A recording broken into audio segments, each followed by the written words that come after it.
अस्सलाम वालेकुम स्टूडेंट्स। अच्छा, आज हम कंटिन्यू करेंगे IS 41 को। इसके क्वेश्चन कुछ डिस्कस करेंगे। अगर आपके जहन में कोई क्वेश्चन है, अभी आप कुछ पूछना चाहते हो तो आप पूछ लो। IS 41।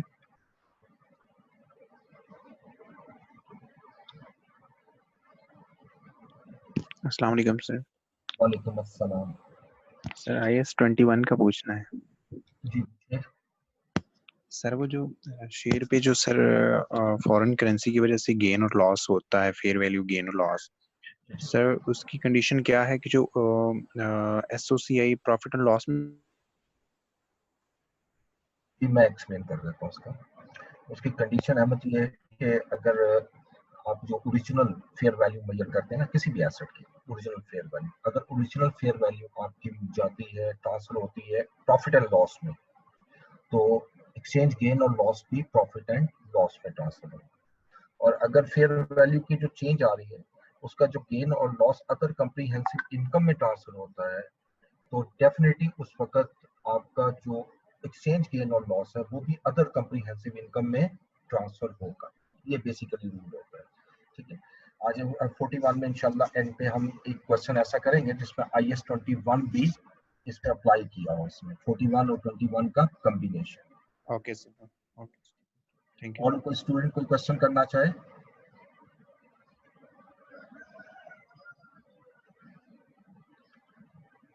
ठीक है जी, अब ये मैं शेयर कर रहा हूँ आपसे क्वेश्चन।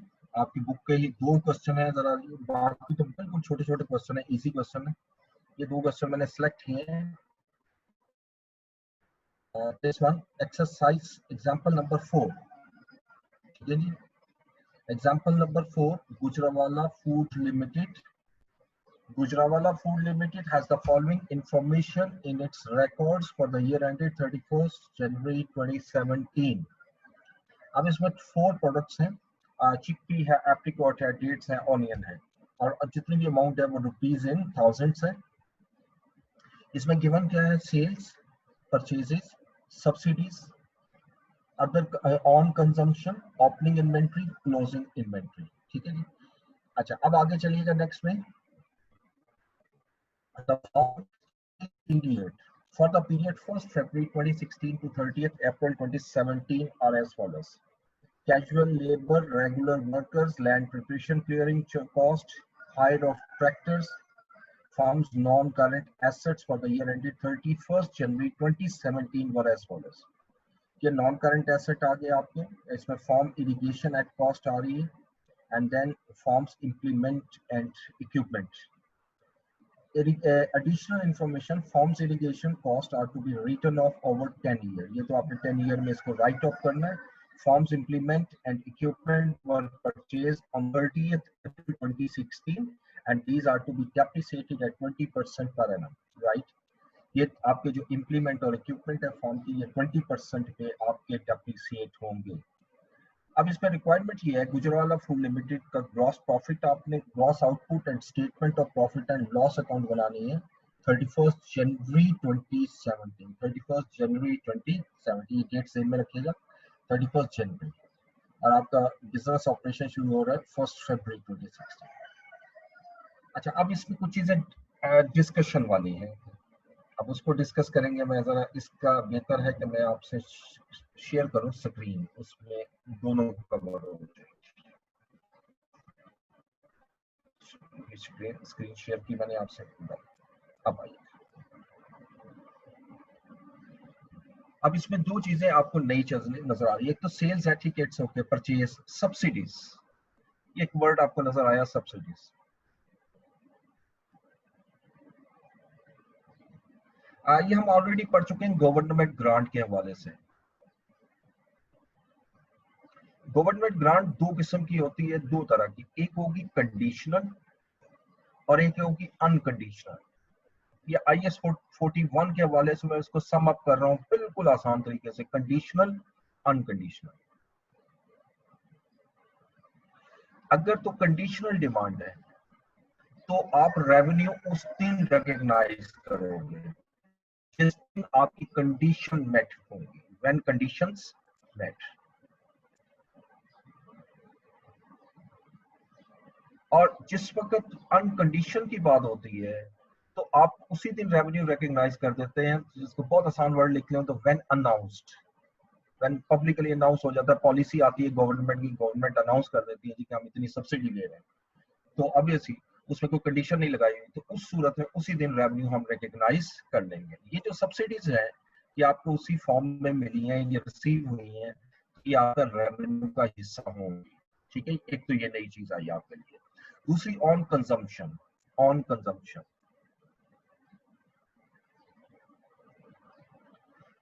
देखिए ये ऑन कंजम्पशन क्या है कि ये आपकी कुछ आउटपुट हुई है जिसको आपने कंज्यूम किया है in order to produce the new products. यानी जैसे अक्सर सीड प्रोसेस होता है, उन्हीं प्रोडक्ट्स को जो आप बना रहे होते हैं, प्रोड्यूस लेते हैं, उन्हीं से सीड प्रोसेसिंग करते हैं ताकि नेक्स्ट टाइम प्रोडक्शन दे सकें। तो ये जो ऑन कंजम्पशन है ये बेसिकली हम इसको सेल के अंदर इसको भी रेवेन्यू में ऐड करते हैं। It shall be the part of sales और रेवेन्यू। व्हाई? क्योंकि हम ये कहते हैं जी कि अगर हम ऑन कंजम्पशन जो है, जो ये हम लगा हमारी जो आ रही है, हम खुद कंज्यूम कर रहे हैं, अगर ये हम सेल करते तो कितने में सेल हो सकता था, तो सिंपली ये हमारा इस अ पार्ट ऑफ रेवेन्यू। ये दो नई चीजें आपके पास आई, बाकी इसमें कोई नई चीज नहीं है, उसी से सॉल्व करेंगे। हाँ अलबत्ता एक चीज जरूर है, नीचे जब आएंगे हम आएंगे यहाँ पर ये जो एक्सपेंसेस की तरफ, तो एक्सपेंसेस पूरे पूरे साल के हैं जबकि ये प्रोडक्ट वाइज है। तो आप इसको फॉर्मेट क्या बनाएंगे प्रॉफिट एंड लॉस का, कि आप ग्रॉस प्रॉफिट जो है वो तो सबका सेपरेट कैलकुलेट कर सकते हैं हम। ग्रॉस प्रॉफिट चिकपी का अलहदा, एप्रिकॉट का, डेट्स का, ऑनियन का, लेकिन जो नेट प्रॉफिट है वो आप कॉम्बिनेशन में निकालेंगे। तो टोटल का कॉलम का इजाफा कर लूंगा। IAS 41 की एग्जांपल नंबर हमारी है जी 4, example number 4।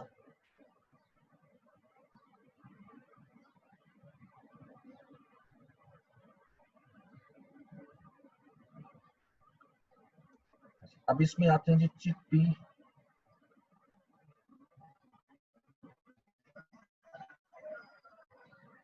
this one is the first, second apricot, third is dates, and fourth is onion।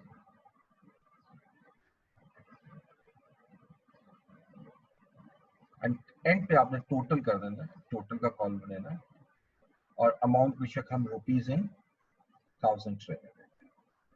अब ये statement of profit and loss जब बनाऊंगा तो इसमें सबसे पहले ऑब्वियसली मेरा रेवेन्यू आएगा।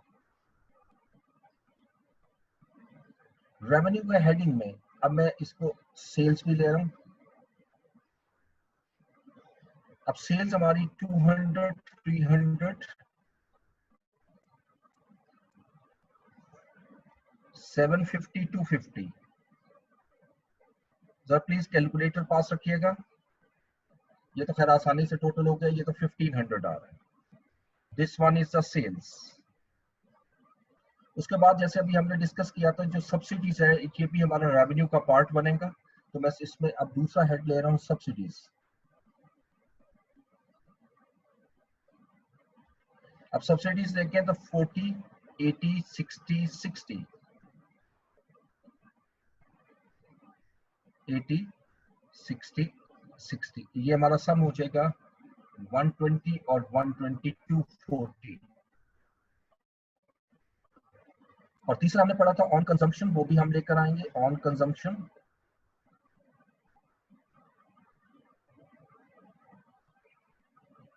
अच्छा ऑन कंजम्पशन देखें तो चिकपी की 45, देन एप्रिकॉट 40, 45, 40। उसके बाद डेट्स का देखें 75 और फिर 20, 75 एंड देन 20। इनको ऐड करने 85 और 75, 160 एंड 20, 180। ये बात है। यहाँ तक हमारा पहला पोर्शन हुआ सेल्स का। अब इसको प्लस कर लेंगे तो 285,000 हमारा रेवेन्यू होगा। चिकपी का 420,000 एप्रिकॉट का, और ये आ जाएगा आपका 825,885, 885,5,000 और 330,000। अब इसको आपको ऐड कर लीजिएगा यहाँ पर 1920 अमाउंट आ गया, ठीक है, ये टोटल आ गया। उसके बाद अब हम लेंगे कॉस्ट ऑफ सेल्स।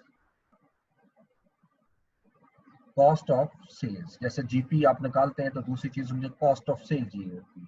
और कॉस्ट ऑफ सेल में आप देखिए कौन सी चीजें रहेगी, परचेस, ओपनिंग इन्वेंट्री और क्लोजिंग इन्वेंट्री। और सीटीएस आप कैसे निकालते थे, ओपनिंग इन्वेंट्री आप पहले लेंगे, ओपनिंग इन्वेंट्री गिवन है जी 40 40 70 और 0, 40 40 70 और इसकी ओपनिंग इन्वेंट्री कोई नहीं थी ऑनियन की, तो 4 और 4 8 80 और 70 150 तो मेरी ओपनिंग इन्वेंट्री आ गई। अब इसमें परचेसेस जो है वो हम ऐड करेंगे। अच्छा, अब इसको हम माइनस में शो करते हैं ताकि लेस होके अमाउंट आए तो ज्यादा बेहतर फॉर्मेट हो जाएगा हमारा। सिंगल कॉलम यूज कर रहे हैं।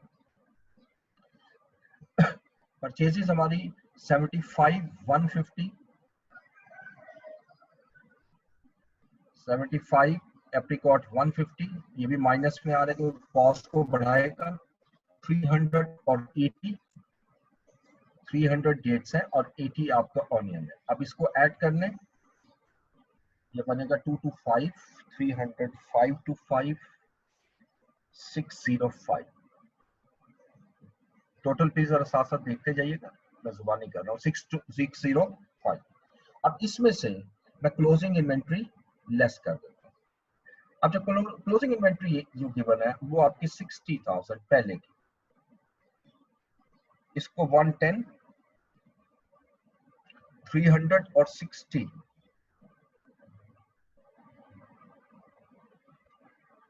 ठीक है जी। अच्छा, अब ये मैंने प्लस पे क्यों लिखी, हालांकि ये मैंने माइनस करनी है क्योंकि ऊपर माइनस की वैल्यू है और अगर इसमें कोई चीज मैं माइनस करना चाहता हूं तो मैं ऐड एडिशन में लिखूंगा तो वो प्लस होगी। अब इसको प्लस करने, ये सीटीएस है जो कि माइनस में यकीनन आएगी 55,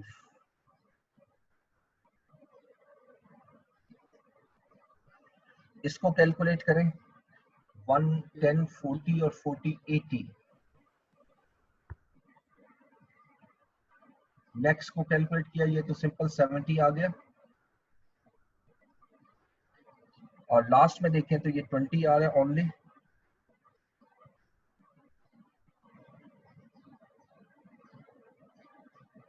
अब इसको प्लस करने, अच्छा ये क्लोजिंग इन्वेंट्री को भी प्लस करना है, 60 प्लस 110 170 5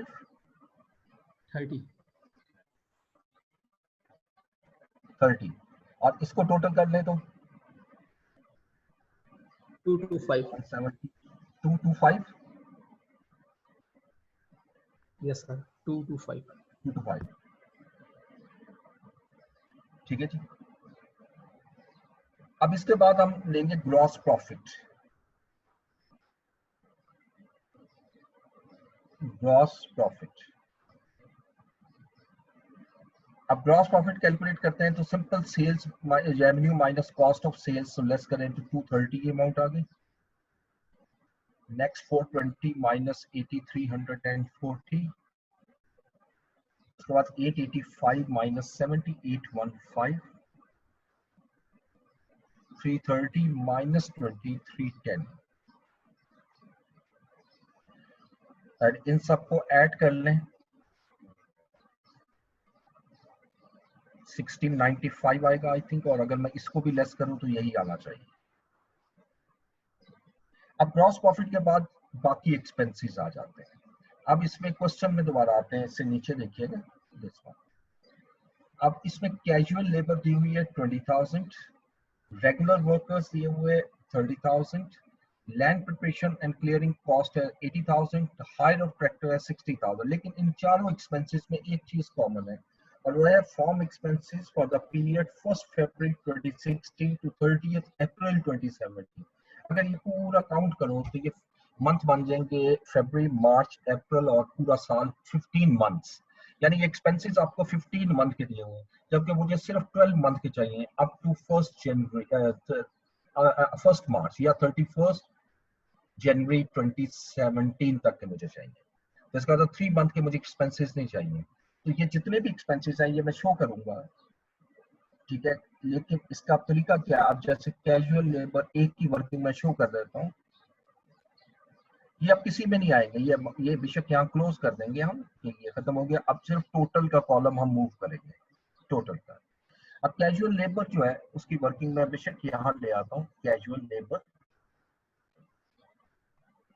हमें गिवन कितनी है क्वेश्चन में, देखते हैं। कैजुअल लेबर इज 20,000 और ये 20,000 की जो अमाउंट है ये 15 मंथ को रिप्रेजेंट कर रही है। इसको 12/15 कर लेंगे तो आपका आंसर आ जाएगा, ठीक है। हाउ मच, इसको कैलकुलेट कीजिएगा। 60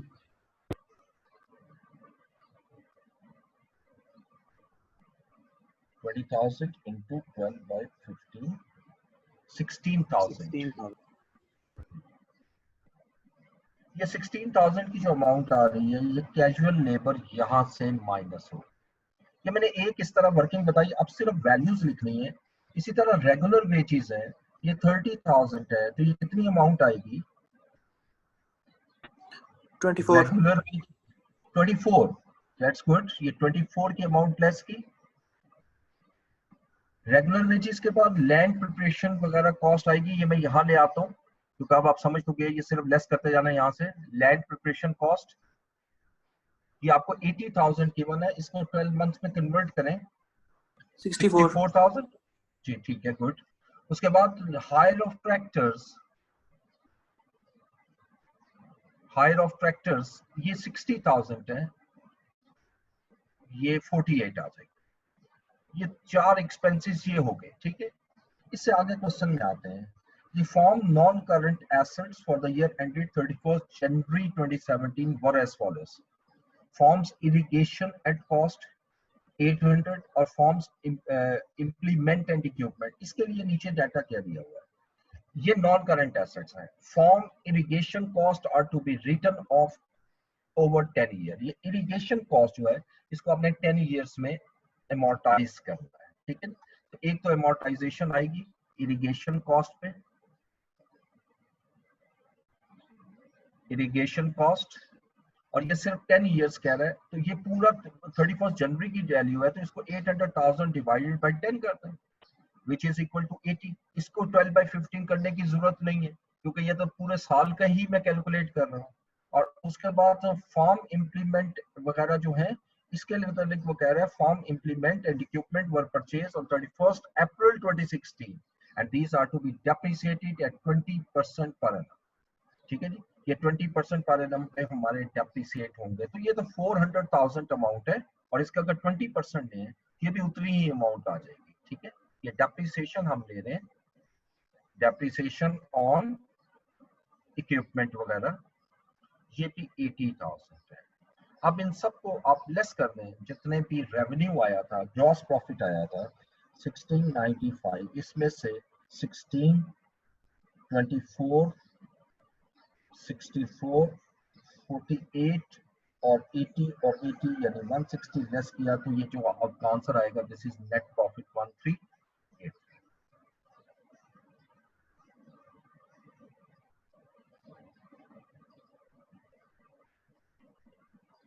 लेकिन इससे अगला जो क्वेश्चन मैं लेने लगा मुझे बहुत ध्यान से करना है।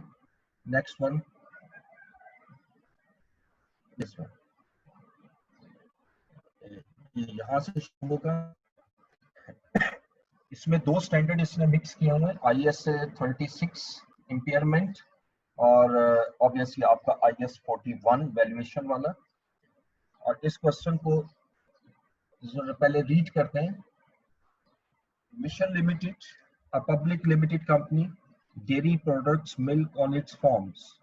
It produces 30% of the country's milk that is consumed. In 30% of the country's milk. Dairy owns 450 farms and has a stock of 210 cows. ये मैं highlight करता जाऊंगा जो इसमें important चीज आ रही है। 210 cows and 105,000 heifers.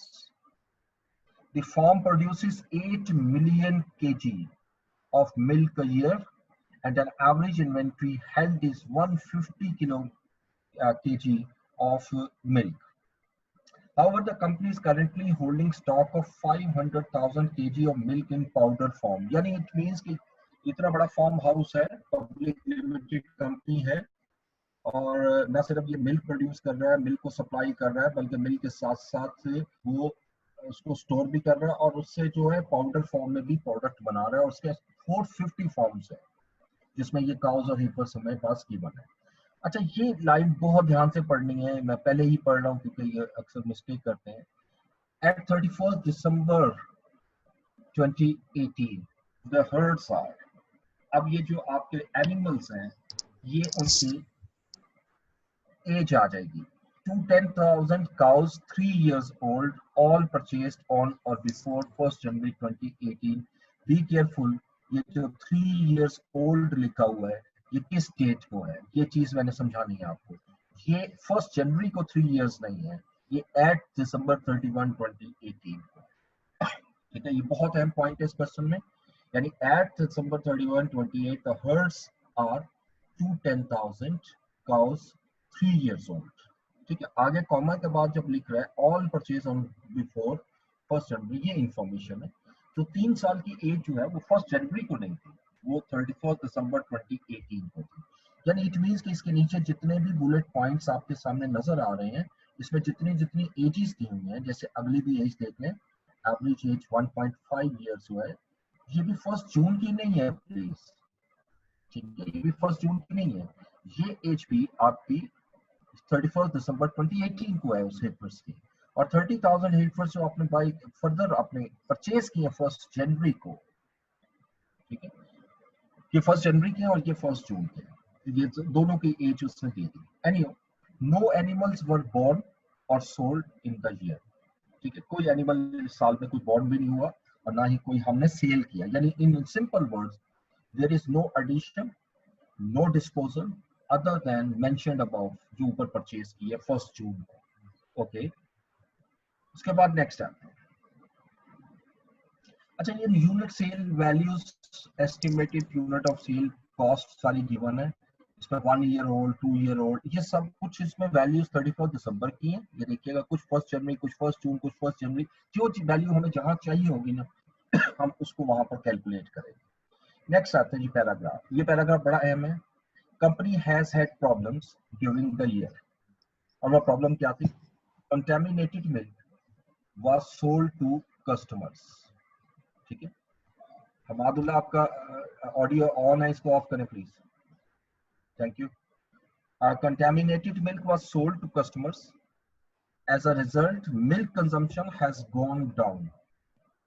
A government has decided to compensate farmers for the potential loss in revenue from the sale of milk. The fact was published in the national press on 1st November 2018. Dairy received an official letter on December 10, 2018, stating that rupees 5 million would be paid on 22nd March 2019.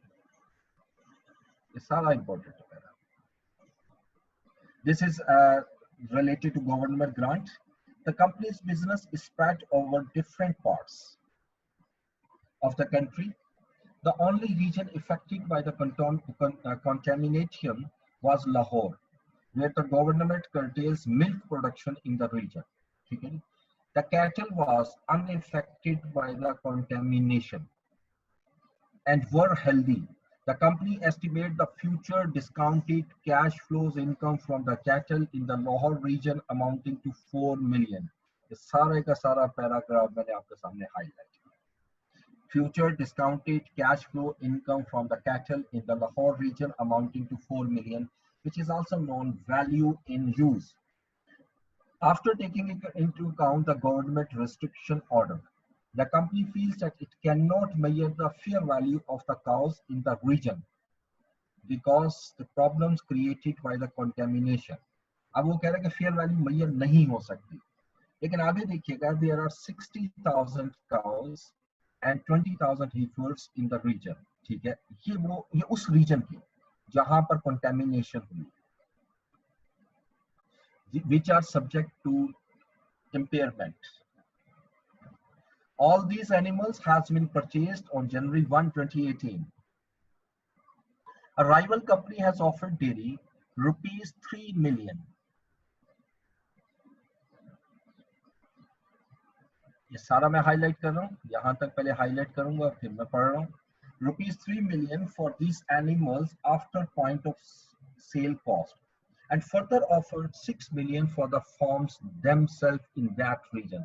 यानी उसने, हमारी rival company है, उसने offer किया कि आप ये सारे एनिमल्स हमें दे दें, हम आपको 3 मिलियन पे करने को तैयार हैं. और दूसरी तरफ उसने एक और ऑफर दी गई है कि आप अगर आप फॉर्म्स भी हमें दे दें तो हम आपको फर्दर 6 मिलियन भी पे करते हैं. Dairy has no intention of selling the farms at present. Company has been applying IS 41 since January 2018. Advise the directors on how the biological assets and produce of the dairy should be accounted for under IS 41, discussing the implication for the financial statement. अच्छा, अब ये question आपके सामने है, इसके दो हिस्से हैं, एक तो वैल्यूएशन है और एक आपका ऑब्वियसली जो आपका आ जाएगा इम्पेयरमेंट का कॉन्सेप्ट. इम्पेयरमेंट भी देखेंगे हुई है या नहीं, ठीक है. सो वेल, जब भी आपने इसकी फेयर वैल्यू कैलकुलेट करनी है तो मैंने आपको बताया था कि दो फेयर वैल्यू चाहिए मुझे. एक फेयर वैल्यू चाहिए ड्यू टू एज, एक फेयर वैल्यू चाहिए ड्यू टू प्राइस. यानी इन शॉर्ट प्राइस और हेल्थ, यानी जो आपकी एज है उससे जो आपकी प्राइस इंक्रीज और डिक्रीज हो रही है, दोनों की फेयर वैल्यू सेपरेट मुझे चाहिए, ठीक है. तो वेल स्टार्ट इट, ये सामने रखेंगे क्वेश्चन, साथ साथ हम इसको देखते जाएंगे और यहाँ सॉल्व करेंगे. ये नई मैं ओपन कर लेता हूँ.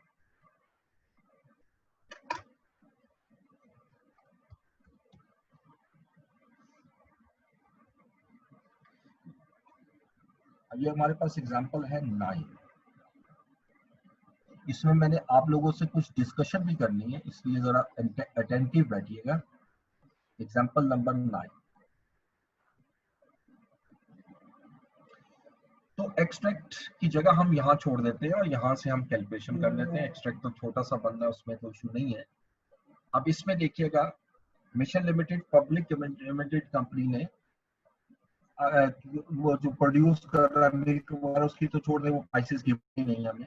हम सीधा इसी की तरफ आएंगे, बायोलॉजिकल एसेट. मैं यहाँ पर वर्किंग बना रहा हूँ बायोलॉजिकल एसेट्स.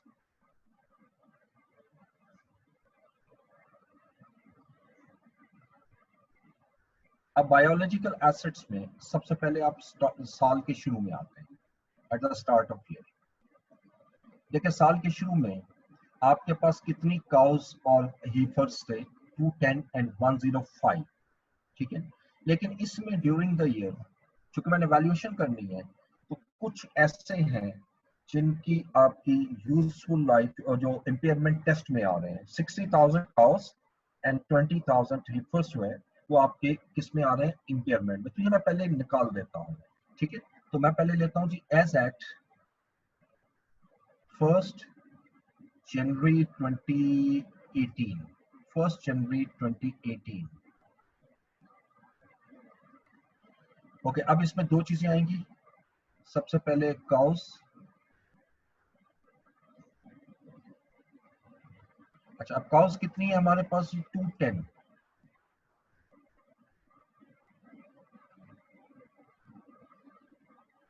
लेकिन इसमें से माइनस कर दीजिएगा वो काउस जो कि ये मैं नीचे शो कर रहा हूँ, ये नीचे देख सकते हैं, दिस वन 60,000 काउस में माइनस करूंगा. ये कौन सी माइनस कर रहा हूँ, जो कि लाहौर रीजन में मौजूद थी जिसका इम्पेयरमेंट टेस्ट लगाना है हमने, ठीक है. तो ये 60,000 जो है वो आप इसमें से माइनस करोगे.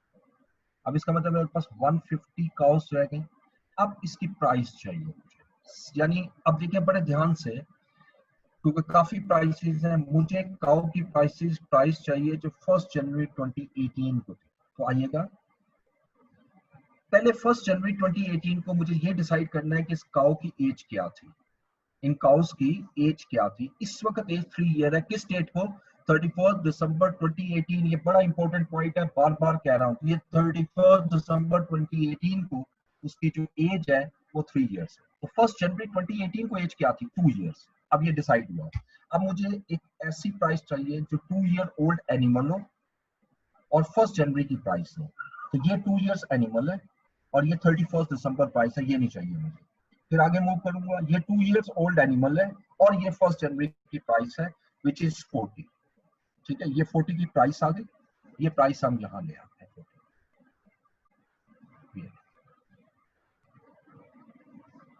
ठीक है, अब इसको अगर हम कैलकुलेट कर लें इन मिलियन करेंगे, क्योंकि ये बहुत बड़ी अमाउंट बनेगी, 210 into 60 minus 60 into 40। चले थाउजेंड्स में ले लेते हैं, वैसे ये 6 मिलियन बन रही है। 150,000 into 40 अगर पूरा करें तो 6 मिलियन है, तो रुपीस इन थाउजेंड ले लेते हैं और ये पहली अमाउंट मेरे पास काउस की आ रही है 6,000। इसी तरह HEI हीफर्स, ये टोटल आपके पास 1 जनवरी को कितने मौजूद थे? 105,000। लेकिन इसमें से भी आप देखिएगा नीचे क्वेश्चन में 20,000 हीफर्स ऐसे हैं, दिस वन, ये 20,000 हीफर्स ऐसे हैं जो आपके इंपेयरमेंट पे आएंगे। इसको माइनस कीजिएगा 20,000 इनटू, और हीफर्स की प्राइस क्या है? अच्छा, अब इसको भी देखते हैं। इसकी जो एज है ना वो 1.5 ईयर्स है। किस डेट को? 31 दिसंबर को। ठीक है, अच्छा इसमें 105 लिए हमने, नहीं ये अलग करने पड़ेंगे, ये 75 अलग है और 30,000 अलग, दोनों की एज अलग है, दोनों की एज अलग है। तो ये 1 जनवरी वाले, इसको पहले लें। 30,000 हीफर्स है, 30,000। ठीक है, और ये 30,000 हीफर्स में आपके 20,000 ये शामिल है, वो मैंने लेस कर दी है। और अब इसकी आपने प्राइस लेनी है। देखो इसकी 31 दिसंबर 2018 को जो एवरेज प्राइस है वो 2 इयर्स थी, एवरेज प्राइस 2 इयर्स थी। ठीक है, तो बताइएगा 1 जनवरी को इसकी एवरेज प्राइस क्या थी? 1 जनवरी को 1 ईयर।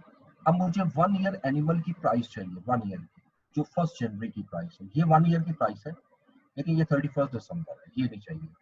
ये 1 ईयर की प्राइस ओल्ड एनिमल है और इसकी जो प्राइस है 1 जनवरी और 1 जून, हमें तो 1 जनवरी की चाहिए, सेम है, दैट इज 30। यानी इसका मतलब इसकी प्राइस जो है वो 30 रुपीज है।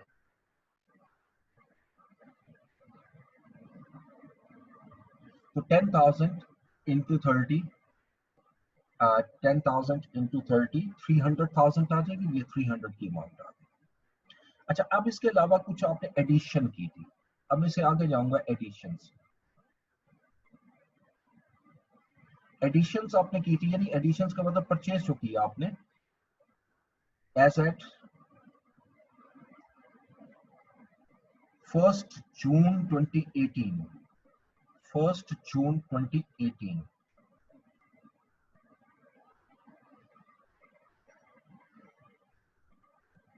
ये हेफर्स आपने बाय किए और ये जो बाय किए हैं ये 75, और ये लाहौर रीजन वाले नहीं है, वो अलहदा से जो 1 जनवरी वाले थे। इनटू, अब इसकी प्राइस चाहिए, जरा इसकी प्राइस देखते हैं। लेकिन इसको तो किसकी एज 1.5 ईयर है, किस डेट को? 1.5 ईयर किस डेट को है? 31 दिसंबर 2018, राइट। तो 1 जनवरी 20 जिस दिन एक्वायर किया था उस दिन एज क्या थी? यानी इससे ये जून है, एक्चुअली इसमें ना इसने कैरल की ये जून है, ये जुलाई असल में है, लेकिन बार हम इसको 6 मंथ ही कंसीडर करेंगे। तो 0.5 ईयर्स पीछे जाए, 1 ईयर एज की, तो 1 ईयर एज की जो प्राइस है 1 ईयर ओल्ड एनिमल 1 जनवरी को जो प्राइस है वो 30 है, या मैं 30 ही लिखूंगा, 75 into 30। इसको कैलकुलेट करें, 2250। ठीक है, अब इसको प्लस कर लेते हैं। ये आपका अभी तक बैलेंस है क्लोजिंग विदाउट मेजरमेंट, यानी कोई अभी मैंने इसके अंदर मेजरमेंट नहीं की। 8550। मेजरमेंट से मतलब है ना मैंने कोई फेयर वैल्यू मेजरमेंट की है, ना उसकी एज की वजह से मेजर की, ना एज की वजह से ना प्राइस की वजह से। अब इससे आगे मैं लेता हूँ दो चीजें, फेयर वैल्यू चेंज। अब ये गेन भी हो सकता है और लॉस भी हो सकता है। हम इसको गेन प्लस में लिख देते हैं और लॉस माइनस में लिख देते हैं, ड्यू टू प्राइस चेंज।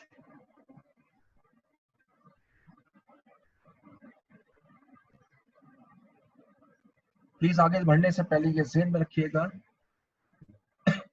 ये जो काउस हमने ली है इसकी एज इस वक्त 2 इयर्स थी, यानी इस वक्त इसकी एज 2 इयर्स थी 1 जनवरी। जो हेपर्स आपने लिए हैं दोनों, इसकी एज भी 1 ईयर थी, इसकी एज भी 1 ईयर। प्राइस का इफेक्ट जब आपने कैलकुलेट करना है तो ये माइंड में रखना है कि आपने ये अज्यूम करना है कि अगर आपकी एज, इस बायोलॉजिकल एसिड की एज चेंज ना हो और पूरे साल के बाद जो प्राइस होगी उसमें कितना चेंज आया होगा। क्योंकि अगर मैं ये कहता हूँ 2 इयर्स ओल्ड एनिमल, 1 जनवरी को उसकी प्राइस 40 थी, तो 2 इयर्स एनिमल जिसकी एज 31 दिसंबर 2018 को 2 इयर्स थी, उसकी प्राइस क्या थी। सो 1 जनवरी को प्राइस क्या थी और 31 दिसंबर को प्राइस क्या थी विद द इक्वल एज, क्योंकि मैंने एज यहाँ पर चेंज नहीं की, यहाँ प्राइस चेंज कर ला रहा हूँ। तो लिहाजा इसको अब देखिएगा 2 इयर्स माइंड में रखते हैं, ये 2 इयर्स है। 2 इयर्स एनिमल जो है, 2 इयर्स ओल्ड एनिमल जो है, 31 दिसंबर को इसकी प्राइस कितनी थी 45, और 2 इयर्स एनिमल जिसकी प्राइस 1 जनवरी को आपकी 40 थी। यानी इसका मतलब है कि ये अगर इसकी एज चेंज ना हो, एक साल गुजरे तो 5 रुपीज का जो इंक्रीज हो रहा है ये प्राइस की वजह से हो रहा है। तो ये मेरा फेयर वैल्यू गेन होगा ऑन काउस। अब ये सबसे पहले मैं ये लिखता हूँ, काउस में आपकी कितनी काउस है जी 150,000, 150,000 काउस। अब तो मैं डायरेक्ट लिखूंगा इनटू, अब प्राइस इंक्रीज होकर 45 हो गई है, पहले प्राइस थी 40।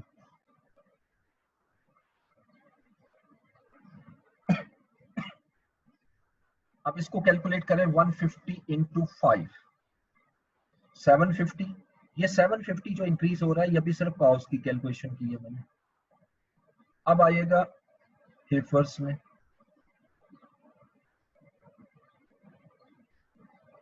अच्छा अब हेफर्स जो ये आपके हैं ये भी 1 ईयर एज के हैं, ये भी 1 ईयर एज के हैं, और दोनों प्राइसेस मैंने ली है 1 जनवरी की, ठीक है, क्योंकि 1 जून की भी प्राइस वही है। अच्छा लेकिन पहले इसको हम ले लेते हैं, इसको सेपरेट रखिएगा क्योंकि इसकी एज का फर्क आएगा थोड़ा सा, यहाँ पर आएगा। ये 30 प्राइस है, यानी कितने साल एज है 1 ईयर।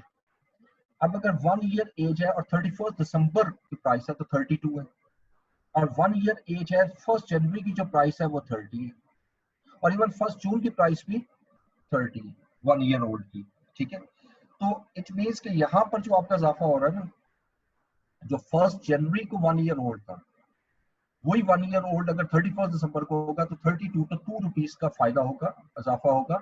ये आएगा 10,000 इंटू 32 माइनस 30, तो ये आ जाएगा 2 इंटू 10, 20,000। अब इसके बाद जो नेक्स्ट हेफर्स हैं वो लेते हैं।